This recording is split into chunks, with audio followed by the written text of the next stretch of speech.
नगर निगम राजनांदगांव की बजट बैठक हंगामे के बीच संपन्न हुई। महापौर मधुसूदन यादव ने अपने कार्यकाल का दूसरा बजट वर्ष 2026-27 के लिए पेश करते हुए 15 लाख रुपए लाभ का बजट प्रस्तुत किया। महापौर ने अपने बजट भाषण में बताया कि प्रस्तावित आय 579 करोड़ 83 लाख 18 हजार रुपए और व्यय 643 करोड़ 49 लाख 71 हजार रुपए रखा गया है। उन्होंने कहा कि शहर के सतत विकास और बुनियादी ढांचे को मजबूत करने के उद्देश्य से बजट तैयार किया गया है। खास बात यह रही कि इस बार किसी नए कर का प्रावधान नहीं किया गया। हालांकि संपत्ति कर में वृद्धि कर निगम की आय बढ़ाने पर जोर दिया गया है। पेयजल व्यवस्था को प्राथमिकता देते हुए बजट में शिवनाथ एनीकट की ऊंचाई बढ़ाने, मोगरा बैराज से पाइपलाइन के माध्यम से पानी लाने तथा शहर में 3 उच्च स्तरीय पानी टंकियों के निर्माण का प्रावधान किया गया है। इसके साथ ही शहर की आंतरिक और बाहरी सड़कों के नवीनीकरण को भी बजट में शामिल किया गया है। पिछले बार हमने 29 पॉइंट दिए थे, उसमें से 21 पॉइंट को हमने टच किया है। और बजट जो होता है वो अल्पकालिक और दीर्घकालिक दोनों रूप में होता है। कुछ ऐसे कार्य हैं जो अल्पकालिक थे जो नहीं हो पाए, और कुछ ऐसे कार्य हैं जो दीर्घकालिक हैं वो प्रारंभ होने की स्थिति में। और हम सब जानते हैं कि बजट प्रावधान की उम्र 2 वर्ष की होती है, तो पहले वर्ष और इस वर्ष मिला करके शेष कार्यों को भी हम टच करेंगे और उसे पूर्ण करेंगे। किसी को शंका करने की आवश्यकता नहीं है। अभी विपक्ष के लोगों ने चर्चा प्रारंभ किया है, आपको इंतजार करना होगा हमारे जवाब का। तो पिछले वित्तीय वर्ष की बजट में हमने कितना काम किया, इस वित्तीय वर्ष में जो हमने बजट प्रावधान किया है उसे हम कैसे पूरा करेंगे, और नगर निगम के साथ साथ नगर निगम की आय बढ़ाने में, नागरिकों की सुझाव में और उनके सुझाव को पूर्ण करने में कैसे संतुलित रूप से इस वित्तीय वर्ष में काम करेंगे, ये बजट के अंतिम जवाब में आपको देखने को मिलेगा। अभी मुझे इंतजार है कि किस तरीके से काम होने के बाद भी विपक्ष हमारे ऊपर आरोप लगा रहा है। उन सभी आरोपों का मैं सिलसिलेवार जवाब दूंगा, आप इंतजार करिए और अंत में भी हम बात करेंगे तो सारे विषय आपको साफ नजर आएंगे। इस बजट में इस वित्तीय वर्ष में क्या सौगात मिली? सौगात तो मुख्य रूप से राज्य सरकार की बजटों में है, जो आउटर में बहुत सारे बाईपास और सड़कों के निर्माण की बात कही गई है। मुख्य रूप से हमने पेयजल को टारगेट किया है, जिसमें हम एनीकट का हाइट बढ़ा रहे हैं, मोगरा बैराज से पाइपलाइन के माध्यम से पानी लाने के लिए व्यवस्था कर रहे हैं, और शहर में 3 नवीन पेयजल टंकी का निर्माण करने की व्यवस्था की है। इस तरीके से पेयजल की जो समस्या किसी किसी क्षेत्र में है उससे पूरी तरीके से निजात मिलने की कोशिश हमारी है, और सड़कों के निर्माण के साथ शहर के आउटर हिस्से में विकास आगे बढ़ेगा। निश्चित रूप से जहाँ सड़कें जाती है वहाँ विकास आगे जाता है।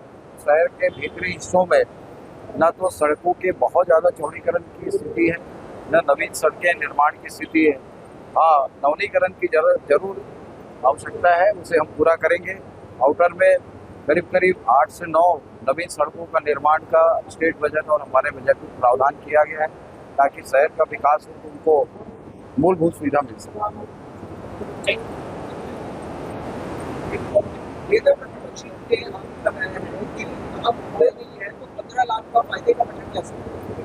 उसकी चिंता उनको नहीं करना है, क्योंकि वो तो हमारे आय का विरोध करते हैं। जैसे संपत्ति कर हमने बढ़ाया उसका उन्होंने विरोध किया, लेकिन ये विषय केवल उनके द्वारा नहीं आया बल्कि जनता से भी आया, व्यापारिक संगठनों से भी आया, चेंबर ऑफ कॉमर्स से भी आया।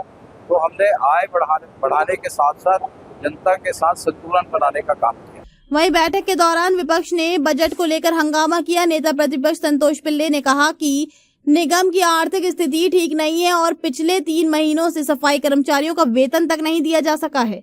ऐसे में 15 लाख रुपए लाभ का बजट समझ से परे है। निगम का बजट पेश हुआ, लाभ का बजट है, क्या मानते हैं? हमारे माननीय महापौर मधुसूदन यादव जी द्वारा इस वर्ष 15 लाख रुपए लाभ का बजट पेश किया है, और हमारे यही महापौर जी द्वारा पिछले साल 22,95,000 घाटे का बजट पास किया गया था।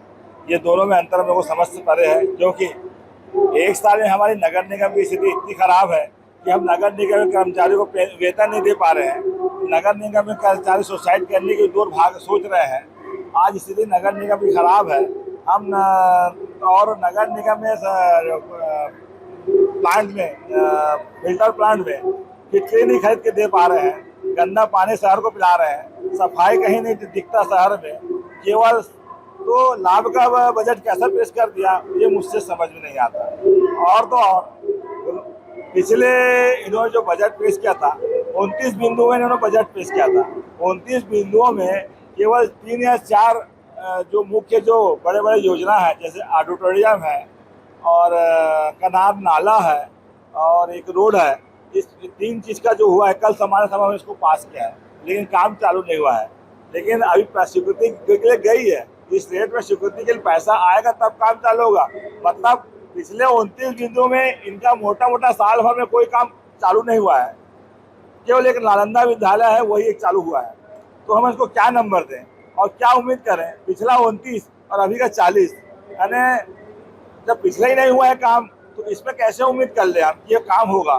केवल अभी वो सफाई संरक्षण के जो आए थे इसमें 50-60 लाख का केवल बाउंड्री वाल पोताई, मैंने दिल्ली का जैसा होता है, दिल्ली सही है बाकी जो वो उसी प्रकार है, शहर के मेन रोड को पोताई कर दे रहे हैं। अंदर जाके देखिए गंदगी कैसी है, केवल धोखा में रख रहे हैं राजनांदगांव संस्कारधारी नगरी को। मैं चाहता हूँ भले कम काम हो, धरातल में काम हो, लोगों को दिखना चाहिए, जनता खुश हो, जनता की हित में होना चाहिए, ऐसा काम लाए। केवल प्रोपेगेंडा करने से, बड़ी बड़ी योजना लाने से और नहीं होता है तो मुंह पे गिर जाते हैं, ऐसा बजट क्यों लाना?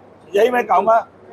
बजट में शिक्षा के क्षेत्र को भी प्राथमिकता दी गई है। हाईटेक प्रयोगशाला, अंग्रेजी माध्यम प्राथमिक स्कूल और ई लाइब्रेरी के लिए 1 करोड़ रुपए का प्रावधान किया गया है। इसके अलावा प्रधानमंत्री आवास योजना के तहत मोर जमीन मोर मकान के अंतर्गत आवास उपलब्ध कराने, चौक चौराहों के सौंदर्यीकरण और स्वच्छ भारत मिशन के तहत घर घर कचरा पृथक्करण के लिए डस्टबिन वितरण को भी शामिल किया गया है। कुल मिलाकर नगर निगम का ये बजट विकास कार्यों पर केंद्रित रहा।